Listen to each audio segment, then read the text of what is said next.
30 साल तक इसके side effects heart attack, diabetes, cholesterol, hormonal imbalances, infertility सब आना शुरू होता है। अगर लोड कम है तो फिर वो 40s में आएगा। हेलो हाय नमस्कार, मेरा नाम है प्रिया और हेल्थ 9 में आपका बहुत बहुत स्वागत है।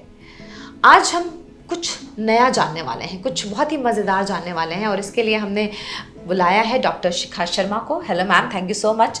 और वन हेल्थ की फाउंडर भी हैं, हमें बहुत अच्छी अच्छी बातें बताने वाली हैं। प्रोसेस्ड फूड, मुझे लगता है कि इसका जो मार्केट है वो इतना बड़ा है ना। हर ब्रांड जो पैसे कमा रही है प्रोसेस्ड फूड से, और हम भी प्रोसेस्ड फूड की तरफ कभी ना कहीं बढ़ते जा रहे हैं। हमें इंस्टेंट चाहिए होता है हर चीज, है ना। तो प्रोसेस्ड फूड से अच्छा तो कुछ हो नहीं सकता। पर प्रोसेस्ड फूड के कितने ज्यादा नुकसान है, मतलब कोई भी डॉक्टर सबसे पहले कहता है आपको प्रोसेस्ड फूड नहीं खाना। जी।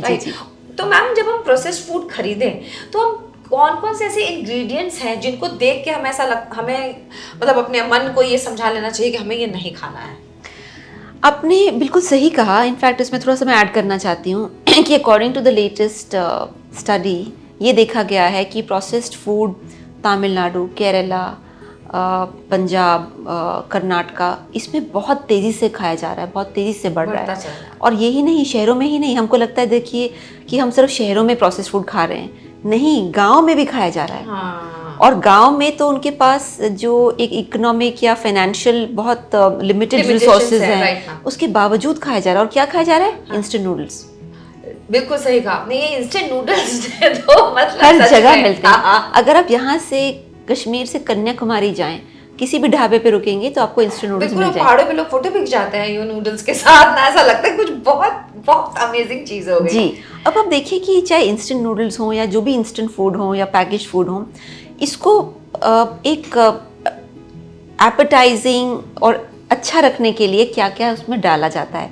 सबसे पहले तो कलर डाला जाता है, क्योंकि 18 महीने बाद कोई भी चीज़ अच्छी नहीं लग सकती, क्योंकि एक नेचुरल फूड डिजेनरेट करता है। बिल्कुल सही बात है। तो उसमें आर्टिफिशियल कलर डाला जाएगा, फिर उसमें आर्टिफिशियल प्रिजर्वेटिव डाला जाएगा ताकि उसमें बैक्टीरिया, वायरस, फंगस उसको ना खाए। तो बट वो प्रिजर्वेटिव क्या है, बेसिकली किल करता है। हाँ। तो वो उनके लिए तो डेथ है, बट हमारे लिए छोटा सा पॉइजन है। राइट। तीसरी चीज़ उसमें डाली जाती है आर्टिफिशियल फ्लेवर, क्योंकि किसी भी नेचुरल फूड में तो अपना नेचुरल फ्लेवर है, बट जो चीज़ आप इतना प्रोसेस कर चुकी है उसका कोई फ्लेवर बचता ही नहीं। वो तो डीके होता ही चला जाएगा, वो तो खत्म ही हो जाता है। तो उसमें कोई वनीला, कोई स्ट्रॉबेरी, कोई ये, कोई वो डाला जाता है, वो सारे आर्टिफिशियल हैं। उसमें कोई भी ऐसी चीज़ नहीं है जो आपकी बॉडी रिकॉग्नाइज करती है। बिल्कुल सही बात। तो जब ये सारे केमिकल्स हमारे शरीर में जाते हैं तो वो हमारे इंटेस्टाइन को डैमेज करना शुरू करते हैं, फिर हमारे लिवर को डैमेज करते हैं, फिर जाके अपने हार्ट को डैमेज करते हैं। तो ये प्रोसेस शुरू होता है बचपने से, और डिपेंडिंग कि आपका लोड कितना है। अगर आपका लोड बहुत ज़्यादा है तो आपको 30 साल तक इसके side effects heart attack, diabetes, cholesterol, hormonal imbalances, infertility सब आना शुरू होता है। अगर लोड कम है तो फिर वो 40s में आएगा। और अगर आप कभी कभी खा रहे हैं तो आपको, और उसको बैलेंस कर पा रहे हैं, तो फिर शायद उसका रिजल्ट ना दिखे। But in a short thing I would say कि ये शरीर के लिए छोटा छोटा पॉइजन है। हाँ राइट। उस समय हमें पता तो लगता नहीं है, बट वो अंदर बॉडी में डैमेज करे जा रहा है। तो इसीलिए ये जो फूड है, food is the most critical chemical जो हम या तो खाएं या तो ना खाएं। राइट। बिकॉज बाकी सारी चीज़ें चलिए आपके शरीर के अंदर नहीं जा रही, पर आपके शरीर के अंदर जा रही हैं। तो इसीलिए ये जो प्रोसेस्ड फूड है, इसमें सिर्फ सॉल्ट और शुगर और फ्राइड का ही प्रॉब्लम नहीं है, वो केमिकल्स का प्रॉब्लम है। जी। वैसे भी कोई एक खाना, मतलब अगर हम कोई खाना, फ्रेश खाना बनाते हैं, अगले दिन उसमें से बदबू आने लगती है, वो खाने के लायक बचता नहीं है। लेकिन प्रोसेस्ड फूड अगर इतना लंबा रह रहा है और वो बेच ही इसी नाम पे रहे हैं, जी, है ना, इसकी लॉन्जिविटी बहुत अच्छी है। तो लॉन्जिविटी तो तभी अच्छी होगी जब उसमें कोई केमिकल होगा। जी बिल्कुल। और वो केमिकल हमारी बॉडी के लिए अच्छा तो हो ही नहीं सकता बिल्कुल भी। बिल्कुल। आप ये देखिए कि मैं आपको एक छोटा सा एग्जांपल देती हूँ। अगर आप कमरे में फ्रेश फ्लावर्स रखें जी, उसकी अपनी एक ऊर्जा है, एनर्जी है।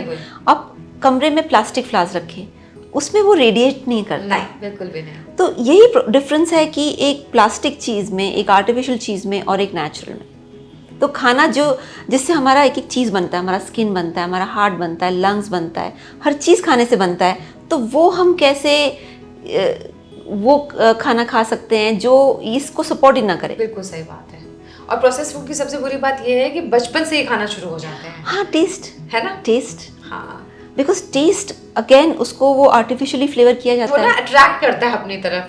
एडिक्टिव होता है। एडिक्टिव, एक्चुअली सही शब्द आपने यूज़ किया कि जितने भी ये फूड्स हैं ये एडिक्टिव हैं, इसमें एडिक्टिव कैपेबिलिटी है, और तभी बच्चे छोड़ नहीं पाते, बड़े छोड़ नहीं पाते, बिकॉज उसका क्रेविंग आना शुरू हो जाता है। क्योंकि हमने चिप्स का एक पैकेट खोला और हमने ये सोचा कि मैं सिर्फ उसमें से 2 खाऊंगा, ऐसा पॉसिबल नहीं, पॉसिबल हो ही नहीं पाता। अगर वो खुलता है तो पूरा खत्म हो जाता है। और अगर आप इसको कंपेयर करें, अगर किसी ने एप्पल छीला और काटा, तो कोई ये नहीं कहता कि मुझे सारा एप्पल अब खाना है, वो कहता है 2 काफी है, बस बहुत है ना। फिर वो कोशिश करता है कि सबको खिला के उसको खत्म कर दे, पर वो खुद पूरा ना खाए। इसीलिए एप्पल सब शेयर करते हैं, चिप्स कोई शेयर नहीं करता। ये आयरनी है हमारी, और ये हम सब करते हैं। जी बिल्कुल, नहीं हम सब करते हैं। अब तो एड्स में भी आता है एग्जैक्टली कि हम शेयर नहीं करेंगे अपना, हम शेयर नहीं करेंगे।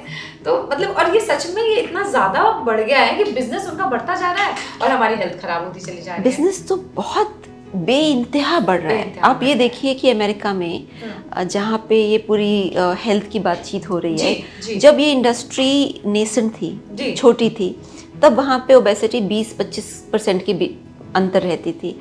आज की डेट में जितनी वो हेल्थ की बड़ी बड़ी बातें कर रहे हैं, मगर इंडस्ट्री ने ओबेसिटी 60% को क्रॉस करा दिया। एग्जैक्टली, और अब हमारे यहाँ पे उतनी ही तेजी से बढ़ गया है वो। बिल्कुल है ना, इंडिया में भी ओबेसिटी तो बढ़ती ही चली जा रही है। बिल्कुल, बिकॉज ये एक तरह का एक न्यू मार्केट है उनके लिए, एक पूरा ग्रीनफील्ड मार्केट है, तो यहाँ पे तो तेजी से बढ़ेंगे, बिकॉज इंडिया की पॉपुलेशन भी तो इतनी ज्यादा है। एग्जैक्टली, प्लस हमारे काम करने का तरीका बदला, रातों को ज्यादा देर तक जगना, टीवी देखना, है ना, मोबाइल का ज्यादा यूज, तो आप जितनी देर खाली बैठे रहोगे आप कुछ ना कुछ मंचिंग करते रहोगे, और मुझे लगता है कि प्रोसेस फूड से ज्यादा अच्छा तो कुछ हो नहीं सकता खाने के लिए। आपने एक्चुअली बहुत इंपॉर्टेंट पॉइंट बोला है, आपने बोला मोबाइल का यूज बढ़ रहा है।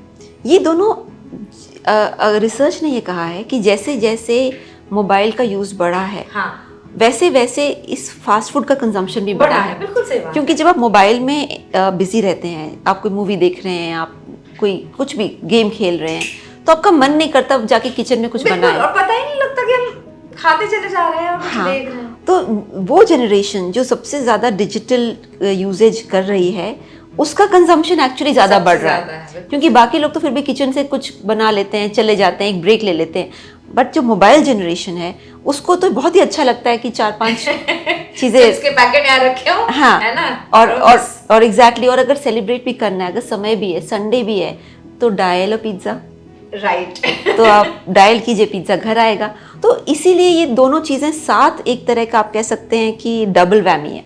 Right, thank you ma'am, thank you so much. बहुत अच्छे से आपने बहुत ही इजीली सब समझा दिया।